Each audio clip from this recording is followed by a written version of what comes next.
Hi everyone, my name's Lucy from Lucy's Big Adventure, and today I'm going to be reading you a blog post called A Travel Back in Time in Cuba. So here goes. When you're thinking of travel destinations, Cuba is not one of the first to come to mind, especially if you're a student on a budget.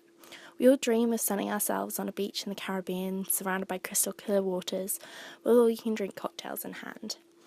This trip for me was different again, and not only was I travelling with my family, but it was the last minute, all-inclusive trip, which I had never done before, but was very excited about the unlimited food.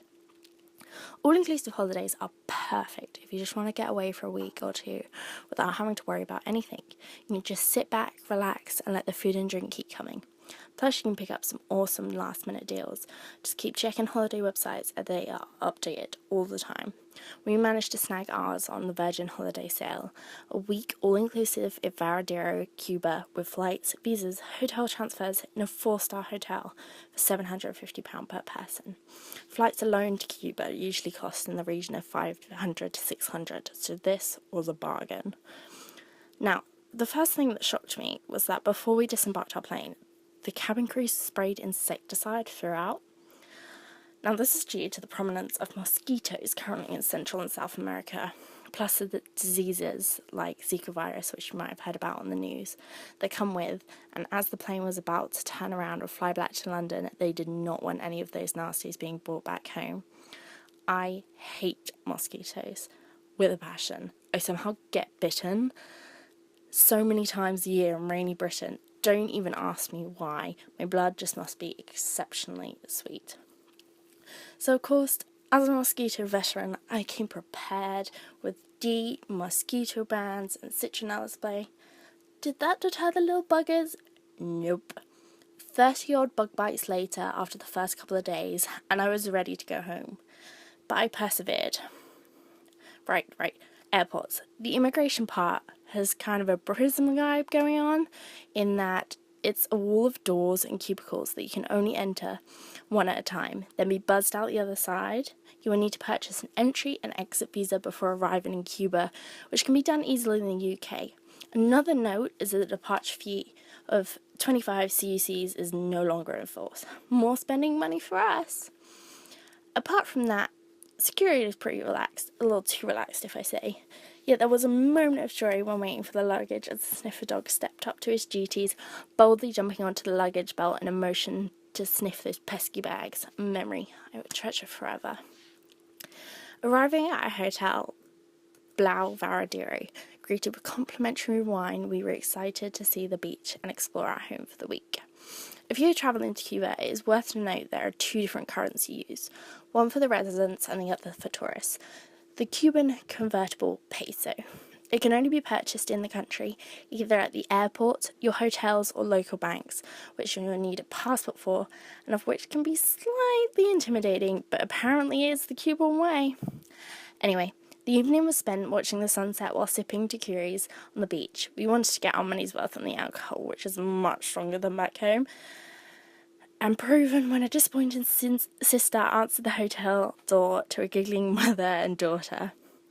The next 2 days were spent relaxing in the sun, enjoying the beach and crystal clear waters, which was surprisingly warm, and then eating our body weight in food. Wednesday brought around a trip to Havana. A must-do for any tourist. The hotels and holiday reps will try to tell you the only way to do this is book them for your local companies, as local companies aren't regulated, blah blah blah. But if you do your research, there are some great companies out there that do a better trip for often a third of the price. We booked a private day trip with Cuban Trip Compass. Our driver and tour guide Heidi pulled up outside the hotel in a red 1951 Chevy, ready for the 2-hour drive to the capital, with a stop at Cuba's longest bridge. And I'm not even going to try and pronounce it. A place that also happens to sell the best pina coladas.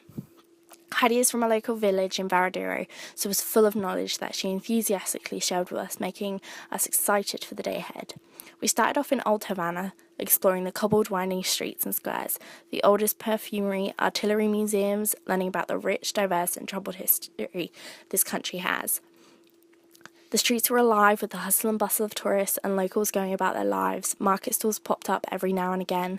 A crowd gathered outside one of Hemingway's bars where he wrote some of his stories and drunk and smoked his life away. The Hemingway Hotel looks much like the other buildings on the street, but once inside you would think you were in a classy bar in Soho. Dogs wandered the street as they please, all of which are adopted and cared for by businesses in the area, so all have a home to go to and be cared for. Lunch took place in a quirky restaurant located in an air-conditioned basement that projects movies on the walls. I have to say, Cuba is one of the places that I've had the best food in my life. Those that follow my blog or know me, I am a vegetarian, so it can be difficult and daunting in a different country. But Cuba is amazing when it comes to this dietary requirement. It's no issue for them. Black beans and vegetables are big staples out here, or they do the same meal without the meat. None of this crappier version of a meal that we have in the UK. So after we stuffed our bellies and were given more alcohol, we set off to New Havana, stopping at Plaza de la Revolucion, the main square in the city that has hosted a number of political rallies by Fidel Castro and Pope visits. The square is 72,000 meters squared and hosts the Jose Marti Memorial, a 109-meter tall tower, as well as being surrounded by important government buildings, including the seat of the Cuban government, the Palace of the Revolution. From here we went, of course, to a rum factory, where we made the obligatory purchases of Cuban rum and coffee before heading into New Havana. For a walking tour with sights of the Capitol building, modelled on the White House, Central Park, another of Hemingway's bar, the Museum of Revolution and Museum of Fine Arts. All too soon, the tour had come to an end and it was time to head back to Varadero, where we were caught in one hell of a thunderstorm that lit up the skies before rain cascaded onto the highway. A little troubling when you only have one working windscreen wiper. We said our goodbyes to Heidi and Roberto, a little teary but eager for dinner and a sleep. Now, unfortunately, I would like to tell you that the rest of the holiday was bliss, but that would be a lie, as a holiday never goes without some sort of hitch. The next few days brought me sunburn and heat stroke, to which resulted in fainting in the restaurant, hitting my head and injuring my hand.